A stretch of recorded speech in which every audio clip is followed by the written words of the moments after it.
বাগানের সমস্ত গাছপালা কেটেই দেব, আর একটাও গাছপালা বাগানে রাখবো না। সব গাছ একটা একটা করে কেটে।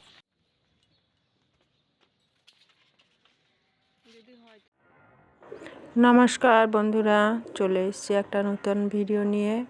তো তোমাদের সকলকে জানাই আমার অনেক অনেক ভালোবাসা। পুরনো বন্ধুদের জানাই আমার শুভেচ্ছা ভালোবাসা, আর নতুন বন্ধুদের জন্যও রইল আমার অনেক অনেক ভালোবাসা। তো তোমরা আমার সাথে থেকো, পাশে থেকো। আজ তোমাদের সাথে আবার একটি নতুন ভিডিও নিয়ে চলে এসেছি, তো দেখতে থাকো। আজকে শুরু থেকেই দেখছো ছাদ বাগানের গাছপালা কাটা হচ্ছে।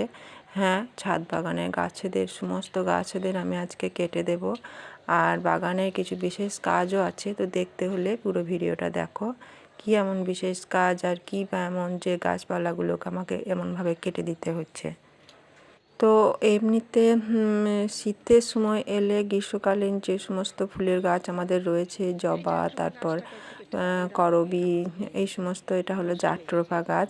এই সমস্ত গাছগুলো আমাদের একটু কাটাই ছাঁটাই করতেই হয়, কারণ আমার বাগানে রয়েছে সেগুলো বেশিরভাগই দেশি ভ্যারাইটিজের ফুল। এগুলো কোনো পুনে কিংবা ব্যাঙ্গালোর ভ্যারাইটিজের জবা নয়, যেগুলো শীতের দিনে ফুল দেবে। তাই এই সমস্ত গাছেদের আমি এখন বেশ ছোট ছোট করে কেটে দিচ্ছি।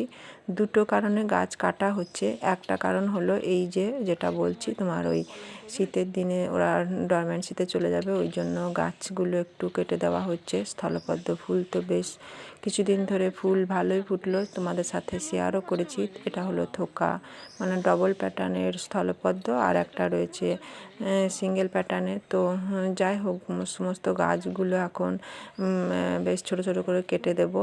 আর এইদিকে রয়েছে দেখো একটা করবী গাছ, আর কামিনী গাছ, কাগজ ফুলের গাছ, টিকোমা, সমস্তটা একটু একটু করে কেটে দেবো। টিকোমা গাছটা একটু কুঁড়ি এসছে, ওটা কাটবো না, বাদ বাকি আর সমস্ত গাছগুলো কেটে দেবো। আর এই যে এই কাগজ ফুলের গাছটা দেখো, বেশ প্রচুর কুঁড়ি মানে ফুল ফুটে আছে। এই মতো অবস্থায় কাটতেও খারাপ লাগছে, কিন্তু দ্বিতীয় যে কারণটা তোমাদের কাছে আমি তুলে ধরবো সেটা এখনও বলিনি। তো সেই কারণবশত এই গাছটাকেও একটু কাটতে হচ্ছে। তো দ্বিতীয় কারণটা কি সেটা তোমাদেরকে আমি বলবো, তার আগে তোমাদের সাথে একটু গাছেদের সম্পর্কে কথাগুলো বলে নিই। আর এই যে এদিকে দেখো, এই সাদা যে করবী গাছটা রয়েছে, এটাতে প্রচুর ফুল ফুটে রয়েছে, আর ওই জন্যে এই গাছটাকে কাটতে বারণ করছি। বলছি যে এই গাছটায় ফুল আছে, এটা পরে কাটবে, থাক এখন। আর এখন এই কাগজ ফুলের গাছটা, মানে বেগুনবলিয়া গাছটা একটু কেটে দিচ্ছি। এই গাছটা ফুলগুলো না ভীষণই সুন্দর, অনেক কালারের হয়, আর এটা ডবল প্যাটার্নের, খুবই ছোট্ট ছোট্ট ফুল হয়, দেখতে ভীষণই সুন্দর, অনেক রঙের ফুলগুলো হয়। ফুল যদিও ফুটেছিল, কিন্তু তাও উপায় নেই, কাটতেই হবে। একটা ডাল রেখে বাদ বাকি যে লম্বা ডালটা সেটা কেটে দেওয়া হলো। আর এখন সমস্ত গাছেদের আমি বলছি যে ফুল মানে ডালগুলো এখানে রেখে দাও, কারণ এখান থেকে একটু কলম করব। গাছ কাটলে তো একটু ডালপালা পাওয়া যায়। আর এদিকে দেখো যে নয়নতারা গাছগুলো হয়েছিল, সেগুলো আমি একটু একটু করে সব কেটে দিচ্ছি।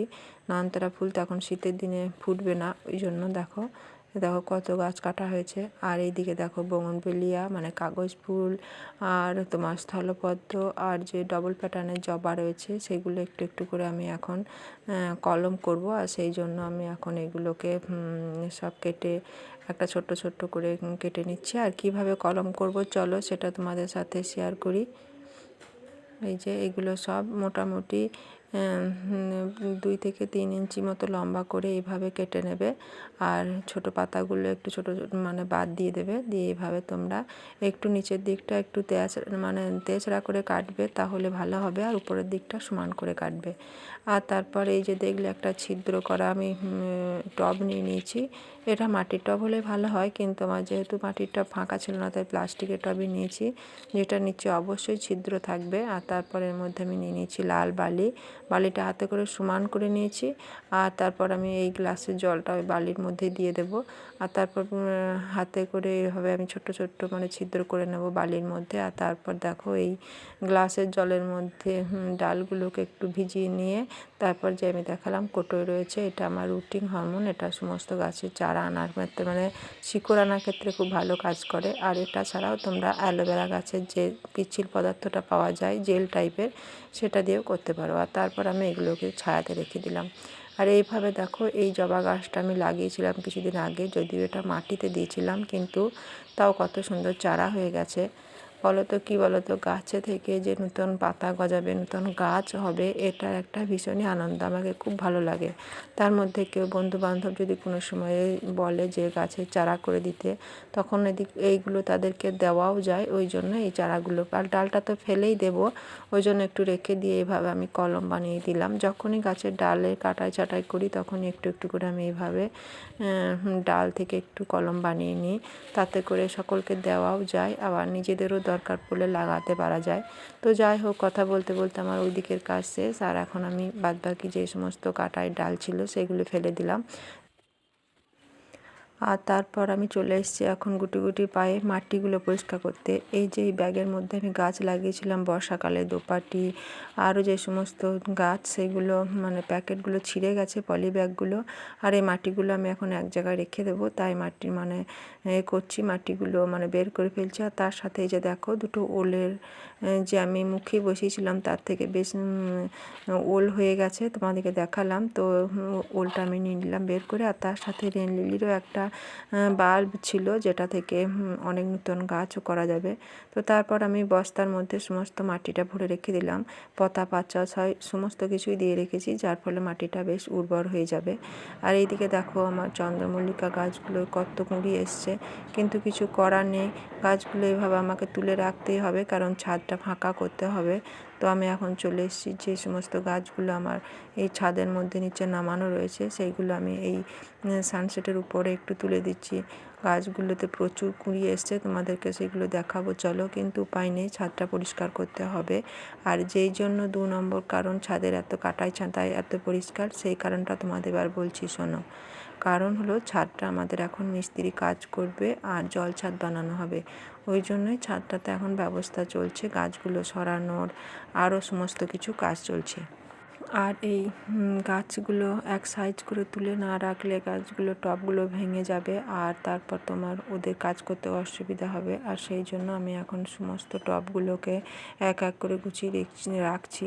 আর এই গোলাপ গাছগুলোর মধ্যে প্রচুর কুঁড়ি এসছে, কিছু করার নেই, কিছু ভালো পেতে গেলে তো কিছু খারাপ হবেই।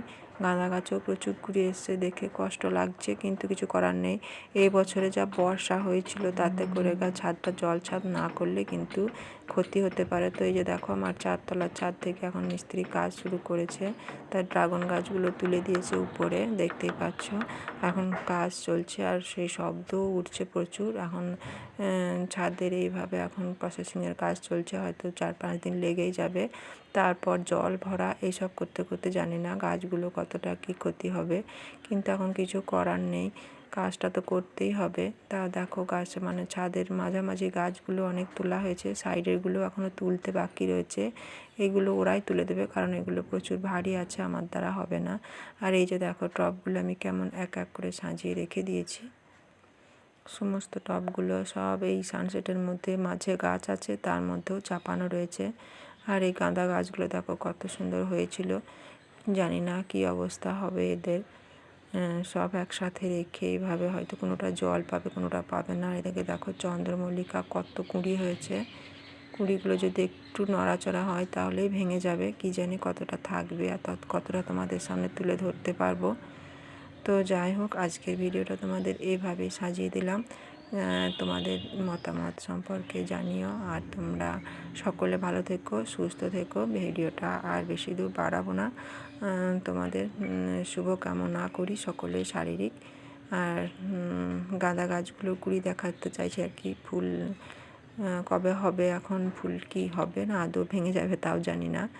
তো যাই হোক, আজকের ভিডিওটা এখানেই শেষ করছি, তোমরা সকলে ভালো থেকো, সুস্থ থেকো, এইটুকু প্রার্থনা করি। আবারও ফিরে আসবো নতুন ভিডিও নিয়ে, ততক্ষণ অবধি সকলে সুস্থতা কামনায় করছি। এখন আসি, নমস্কার।